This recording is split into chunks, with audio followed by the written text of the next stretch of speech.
My name is Fatma Shabir. I am an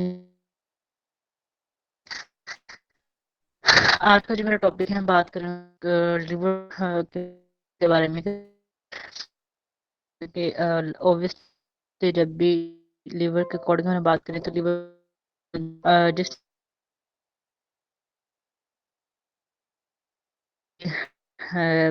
detoxification वगैरह करनी होती है, जो भी बॉडी से टॉक्सिन्स वगैरह होते हैं उसको रिमूव करना होता है। इस तरह अगर हम बात करते हैं कि लिवर की एक बहुत ज़्यादा कॉमन डिजीज़ है जिसको लाइक कहा जाता है जॉइंडिस। ठीक है, इसको जो है वो आईसीयू ट्यूरस भी कहा जाता है। ठीक है, ये एक लीवर डिजीज़ है। इसमें बेसिकली होता क्या है कि डिस्कलरेशन होना स्टार्ट हो जाती है हमारे स्किन की, और मतलब कि वो जिसमें जो है वो डिस्कलरेशन जब स्किन की होती है तो उसके बाद वो येलो कलर में कन्वर्ट हो जाती है। इसकी बेसिकली रीज़न ये होता है कि जब बॉडी के अंदर जो है वो बिलीरुबिन का लेवल बढ़ जाता है। जब बॉडी का बिलीरुबिन का लेवल बढ़ता है तो इसकी दो रीजन होती हैं।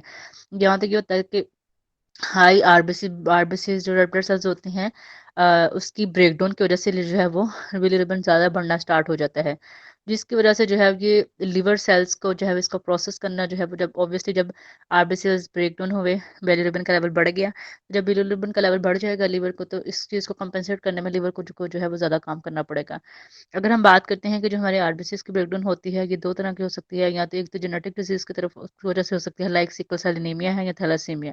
दूसरी रीजन इसकी वजह से हो सकती है कि जब हमारा लीवर जो है वो इस सेल जो है वो इस काबिल नहीं होते कि वो बिलीरुबिन को टेकअप कर सकें। ठीक है, जिसकी वजह से बिलीरुबिन का लेवल बढ़ जाता है। तो जब बिलीरुबिन का लेवल जब बढ़ जाता है तो वो जो बिलीरुबिन का लेवल जो है वो बढ़ जाता है, वो हमारे जो है वो ब्लड में जो है ब्लड में मूव करना स्टार्ट कर देता है जब लीवर में बढ़ जाता है।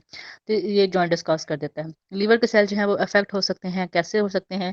बहुत सारे इसके डिजीज हो सकते हैं, लाइक सिरोसिस की वजह से भी हो सकते हैं, या गिलबर्ट सिंड्रोम की वजह से भी हो सकते हैं। एक तो ये इसकी रीजन हो सकती है कि लीवर के अपने अंदर प्रॉब्लम आ गए हैं या आरबीसी के अंदर प्रॉब्लम आ गई है। तीसरी इसकी रीजन ये हो सकती है कि वो जो बाइल डक्ट होती है लीवर की, अ, उसमें जो है वो प्रॉब्लम आ जाता है, वो डैमेज हो जाती है। जिस मतलब कि जो बाइल डक्ट होती है, जिसने ट्रांसपोर्ट वगैरह पैसेज होता है, जिसने फ्लो करना होता है बाइल का, उसके अंदर अगर प्रॉब्लम आ गया तो उसकी वजह से हो जाएगा। तीसरी रीज़न जो है वो उसके बाद ये आती है कि अगर वो जो बाइल डक्ट होती है उसके अंदर ब्लॉकेज हो गई है। अब वो जो ब्लॉकेज होती है बाइल डक्ट के अंदर, उसकी वो गाल स्टोन की वजह से भी हो सकती है। ठीक है, मतलब कि उसके अंदर अगर गाल स्टोन के अंदर जो है वो जो पित्ता है उसके अंदर स्टोन्स वगैरह बन गया है, या पेनक्रियाटाइटिस है, मतलब कि लबलबा जो है वो उसके अंदर इन्फ्लेमेशन वगैरह हो गया है, या कैंसर वगैरह की वजह से हो सकता है। अगर हम बात करते हैं कि बहुत ज़्यादा कॉमन होते हैं, न्यूबॉर्न के अंदर होता है या इन्फेंट के अंदर होता है, क्योंकि इनकी बॉडी के अंदर जो है वो बिलीरुबिन ज़्यादा होता है एज़ कम्पेयर टू जितनी बॉडी जितना एक्सक्रीट करना चाहिए उसके बावजूद ये ज़्यादा होता है। क्योंकि एक्स्ट्रा बिलीरुबिन जो है वो ऑब्वियसली ये बेसिकली होता कहाँ पे है कि वॉर्म में होता है, और एक्स्ट्रा बिलीरुबिन जो है उसको रिमूव कर दिया जाता है प्लेसेंटा के थ्रू, जो होता है आफ्टर।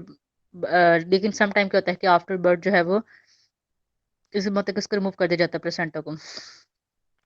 बेसिकली अगर देखा जाए तो ये जो न्यू बॉर्न के अंदर जॉइंटिस होता है वो जल्दी क्योर हो जाता है। ठीक है, वो मतलब कि उसको डाइट की इतनी ज़रूरत नहीं पड़ती।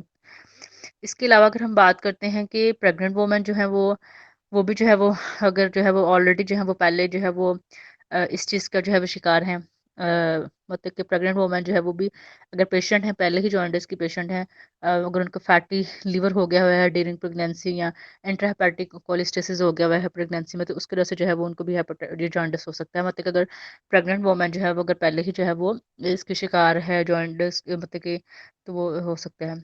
इसके अलावा जो है वो ये जो है वो जब ड्यूरिंग प्रेगनेंसी जो मदर का जॉन्डिस का शिकार है तो ये बेबी के ऊपर भी इफेक्ट करेगी, इसके साथ साथ मदर को इफेक्ट करेगी, इसके साथ साथ मदर को मेडिकेशन के साथ साथ प्रॉपर डाइट चाहिए होती है।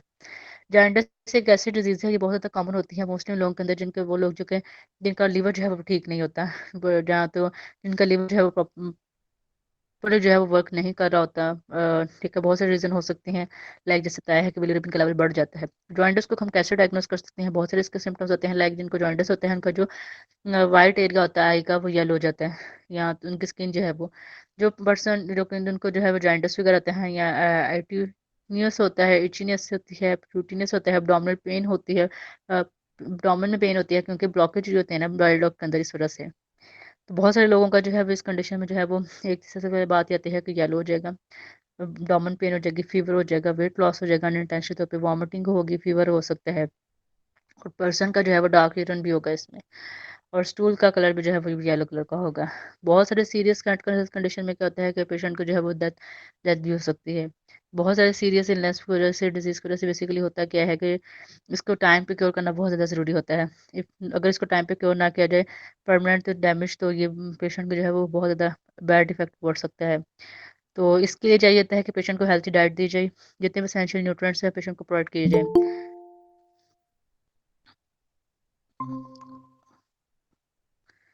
जितने पेशेंट को जो है वो प्रॉपर जो है वो उसकी प्रॉपर जो है वो स्ट्रिक्टली डाइट को जो है वो देने चाहिए कि कौन कौन से ऐसे इंपॉर्टेंट न्यूट्रिएंट्स वगैरह हैं जो कि उसको चाहिए, उसको जो है वो हमने जो है वो रिकमेंड करने हैं।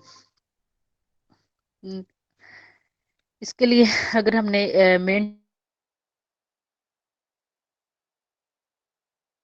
डाइट करना है कि पर हमने राइट पोर्शन वगैरह में जो है वो हमने लाजमी जो है वो इनको जो है वो देने हैं कि पेशेंट की जो है वो क्या है, क्या उसकी रिक्वायरमेंट वगैरह है। सबसे पहले हमें देखना है कि उसका मेन फैक्टर क्या है, उसको उसके ईटिंग हैबिट्स को प्रॉपर देखने के लिए कि मेन मतलब कि हम इसको रिकमेंड वगैरह करेंगे कि अगर उसको ऑब्वियसली फैटी लिवर के साथ साथ जो है वो अगर उसको जॉन्डिस के साथ साथ ओबेसिटी भी है या उसको डायबिटिक वगैरह है, तो हमें साथ साथ जो है वो इन चीज़ों को भी जो है वो मेंटेन करना होगा कि जिससे जो है वो उसकी हमने एक तो हमने उसके डायबिटीज़ को भी मेंटेन करना है। तीसरा जो है वो हमने उसको जो है वो क्या करना है कि हमने उसके उस मेन डिजीज़ को पहले टारगेट करना है कि उसको भी हमने क्योर करना है। जो जो न्यूट्रिएंट्स रिक्वायर हैं, जितनी जितनी अमाउंट में रिक्वायर है, प्रोटीन है, फैट है, कार्ब्स हैं, इन सबको जो है वो हमने जो है वो उस प्रॉपर जो है वो अमाउंट में जो है वो रिकमेंड करना है।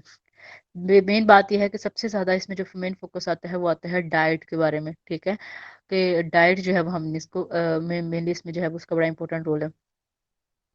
अगर हम पेशेंट को जो है इसमें जो है वो प्रॉपर हम डाइट वगैरह रिकमेंड करेंगे, अगर हम प्रॉपर डाइट उसको रिकमेंड नहीं करेंगे, इसको इसके साथ साथ जो है जैसे मैंने बात की है कि बाइल डक्ट वगैरह में भी इशू हो जाता है, इसके साथ साथ उसको जो है वो अब्डोमेन पेन वगैरह हो जाता है, इसके साथ साथ उसको पेप्टिक अल्सर वगैरह भी हो सकता है अनहेल्थी डाइट की वजह से। जब गैस्ट्रो जो है वो इंट्राइटिस वगैरह भी जो है वो पेशेंट को जो है वो क्या हो सकता है। सबसे पहले अगर हम बात करें कि हमने पेशेंट को जो है वो हमने डाइट को जो है वो कैसे करना है, तो इसमें सबसे पहले जो है वो हमने इसको प्रोटीन जो है वो लाजमी देनी है। प्रोटीन का बेसिकली काम क्या होता है कि उसने ऑब्वियसली लीवर के सारे डैमेज हुए होते हैं, उसको दोबारा रिपेयर करने के लिए प्रोटीन चाहिए होती है। जितने भी हमारे हार्मोन्स होते हैं, एंजाइम्स होते हैं, सेल्स होते हैं, प्रोटीन इन नेचर होते हैं। बेसिकली प्रोटीन एक हमारा माइक्रो न्यूट्रिएंट है जिसका बड़ा इंपॉर्टेंट रोल होता है हमारी बॉडी के अंदर। तो ये जो है वो हम इसको रिकमेंड करेंगे ताकि उसके प्रॉपर एंजाइम्स वगैरह बने, हार्मोन्स वगैरह बने, अमाइनो एसिड जो है वो बने, जो कि लीवर को जो है वो रीजनरेशन करें। इसके साथ हम इसको कार्ब्स देंगे। कार्ब्स के अकॉर्डिंग देखा जाए तो एक मेजर सोर्स है हमारी बॉडी का कार्ब्स जो है वो हम बिल्कुल भी स्टिक नहीं करेंगे लीवर वाले पेशेंट के लिए। कार्बोहाइड्रेट जो है वो हम इनको प्रॉपर लिमिटेड अमाउंट में देंगे, वो वाले देंगे जिनका ग्लाइसेमिक इंडेक्स लो है, जो कि हार्मफुल नहीं है, जो कि एकदम जो है वो हाई ग्लाइसेमिक इंडेक्स में क्या होता है कि जितने हम फूड होते हैं है उतना एक्स्ट्रा फैट की फॉर्म में जो है वो लीवर के अंदर स्टोर हो जाते हैं, हमारे मसल्स में स्टोर हो जाते हैं। तो हमने ऐसा नहीं करना, हमने इसको लो ग्लाइसेमिक इंडेक्स फूड देने हैं।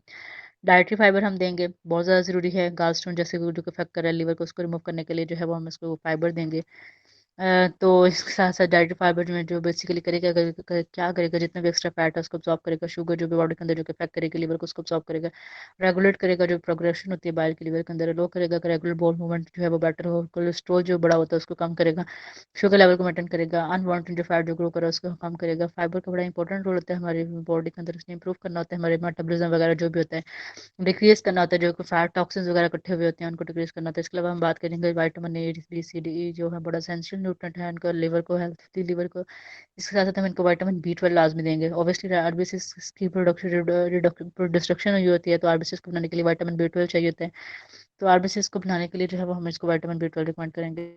इसके साथ साथ जो है वो अ, जो है बी कम्प्लेक्स विटामिन देंगे, जो कि फैट कार्ब प्रोटीन के ब्रेकडाउन में बड़ा इंपॉर्टेंट रोल है। विटामिन ई देंगे जो कि एंटीऑक्सीडेंट है, जो कि लिवर को हेल्थी करेगा। विटामिन ई देंगे जो कि ऑक्सीडेटिव स्ट्रेस को कम करेगा और इसके साथ साथ जो हम इनको विटामिन सी रिच डाइट देंगे जो कि इम्यून सिस्टम को बढ़ाएगी। इसके साथ हम इनको विटामिन डी देंगे जो कि लिवर को जो है वो हेल्थी करेगा, सिरोसिस को जो है प्रिवेंट करेगा। विटामिन ए देंगे जो कि इम्यून सिस्टम को जो है वो बेटर करेगा। तो ये जो है डिफरेंट वे से हम जो है उनको क्या करेंगे, अ, उनकी जो है वो उनके न्यूट्रिएंट्स जो भी उनके मेजर मील्स हैं, माइनर मील्स हैं, उनको जो है वो हम जो है वो एडजस्ट करेंगे कि बेसिकली है क्या चीज़, इससे जो है वो उनकी पेशेंट को जो है वो हेल्थ बेटर हो सके। ओके सर, मेरा टॉपिक कंप्लीट हो गया।